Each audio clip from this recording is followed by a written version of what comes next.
So hello everyone, in this video we understand how we can use refreshApex and what is the difference between AuraEnabled with cacheable true and cacheable false. So let's first understand use of refreshApex. So in the previous video we understand the example to get list of accounts.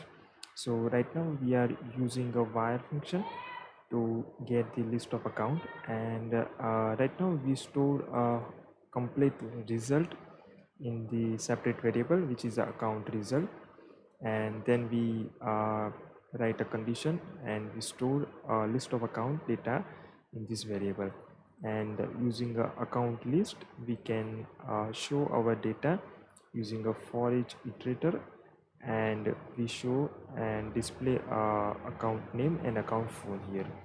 And then we have one lightning button, and on the click of this lightning button, which is a refresh account, we call this function, javascript function. So let's understand how we can use refreshApex. So if you can see here, we have a list of accounts, and suppose whenever we have to use a refreshApex, so scenario is like this. If you make any changes into your record, suppose we have one record which is a Burlington textile, and in this record suppose I change the phone here. Suppose I make any changes, let's say we can change 7,000 to 8,000, and save this record. And now suppose if I want to refresh this, so at the time we use a refreshApex. So refreshApex, like whenever we use a wire function to update our result.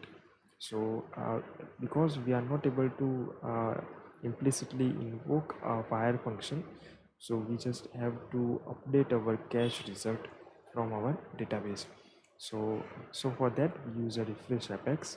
So here we have a complete result, and on the click of that button I call a refreshApex and I pass the result as a parameter in this function. So what happened in the background, our cache memory is automatically update whenever we call this refreshApex with this result. So it will automatically update our cache result with the database. So let's see how it's work. So let's click on this. So now you can see here the phone number value is automatically changed, and you can also see the output. So that's how you can use refreshApex to update your result, wire result. Okay, so now let's understand what happened when we use imperative call like this. We call this function get account here, and let's comment this. And now we are using a imperative, so we have to just call this function like this. Let's deploy this. So right now we are using a AuraEnabled with cacheable true because of the wire function, and the same function we are using for the imperative call. So let's see what happens when we make any changes to our records. Okay, let's refresh this page.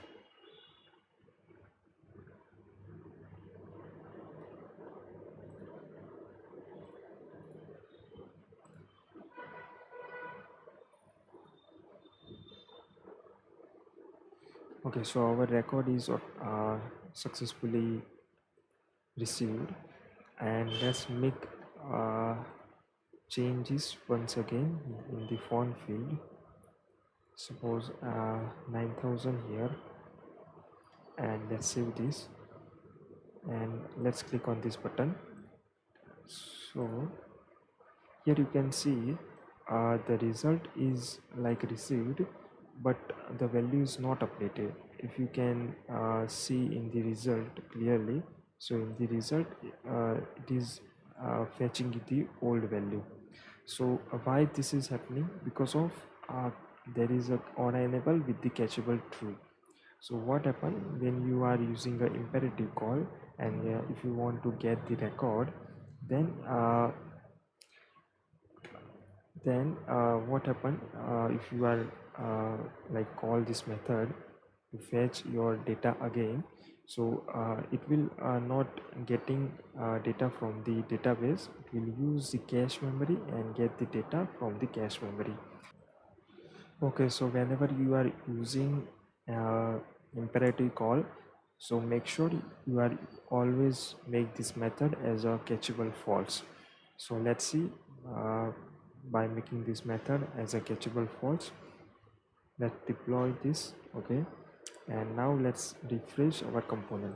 So in this example, our we make these changes here, but changes is not reflected when we click this button. So now let's refresh this page.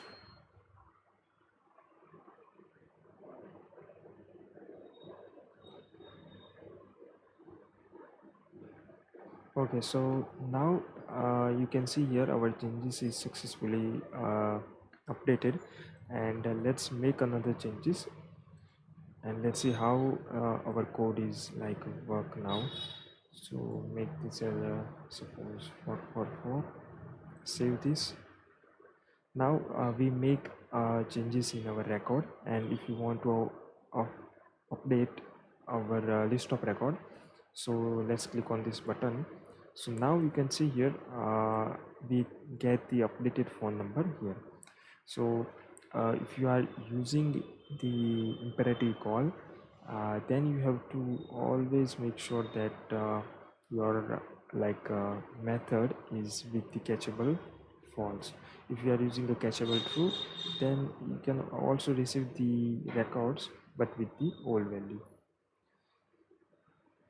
So that's it for this video. Thank you so much for watching this.